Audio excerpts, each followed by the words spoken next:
আজকে খুব ভোরে সকালবেলা যখন ঘুম থেকে উঠে নামাজ পড়ে বাইরে বের হলাম, তখন সুন্দর দৃশ্য দেখার জন্য আমি বসেছিলাম।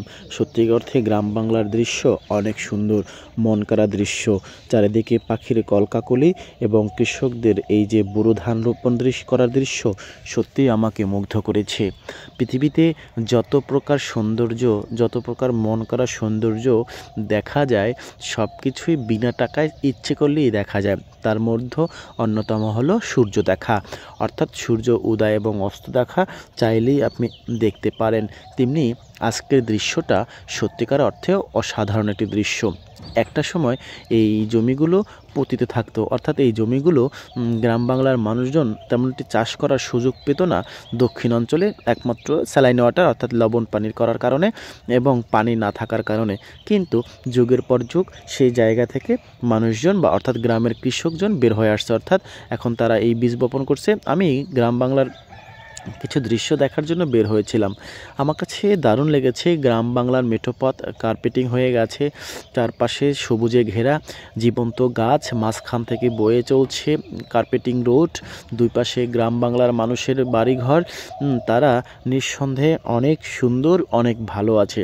কারণ শহরের যে জঞ্জাট, শহরের যে কোলাহল, শহরের যে দূষিত বাতাস, শহরে যে দূষিত পরিবেশ, এখান থেকে মুক্ত গ্রামের মানুষ।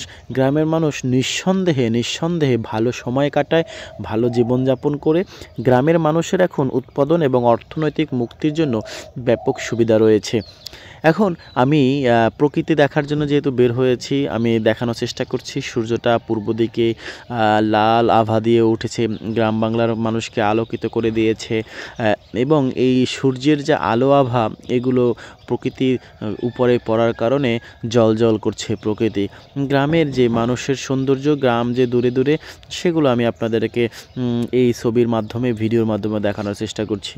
আমি এখানে তাল গাছের দৃশ্য দেখানোর চেষ্টা করছি। আর তাল গাছ যে সুন্দর, সেই তাল গাছের দৃশ্য আমি আপনাদের দেখানোর চেষ্টা করছি। তাল গাছের, তারপর অন্যান্য গাছগুলো সুন্দরভাবে অক্সিজেন দিয়ে যাচ্ছে গ্রামের মানুষকে। কোনো দূষিত কোনো কলকারখানা নেই, কোনো ধরনের দূষিত বায়ু নেই, কিচ্ছু নেই গ্রাম বাংলায়। শুধু আছে সতেজ বাতাস, বায়ু, গাছ, সব কিছু মিলিয়ে কি নান্দনিক গ্রাম, কি নান্দনিক দৃশ্য। সত্যিকার অর্থেই দারুণ এক দৃশ্য উপভোগ করছি আমি। আজকে সারা দিনটাই ভালো কাটবে এমন দৃশ্য দেখার পরে। আর এই সব দৃশ্য দেখার জন্য মাঝে মধ্যে আপনি শহরে থাকলে গ্রামে চলে আসবেন। গ্রামে এসে এত সুন্দর দৃশ্য আপনি দেখতে পারবেন। নিঃসন্দেহে দীর্ঘদিন আপনি ভালো থাকতে পারবেন। এই আলো বাতাসে মুক্ততে আপনি নিঃসন্দেহে ভালো কাটবে আপনার সময়, আপনি উপভোগ করবেন এত প্রকৃতির সময়। ভালো থাকুন, সুস্থ থাকুন, আমার সাথেই থাকুন। আল্লাহ হাফেজ।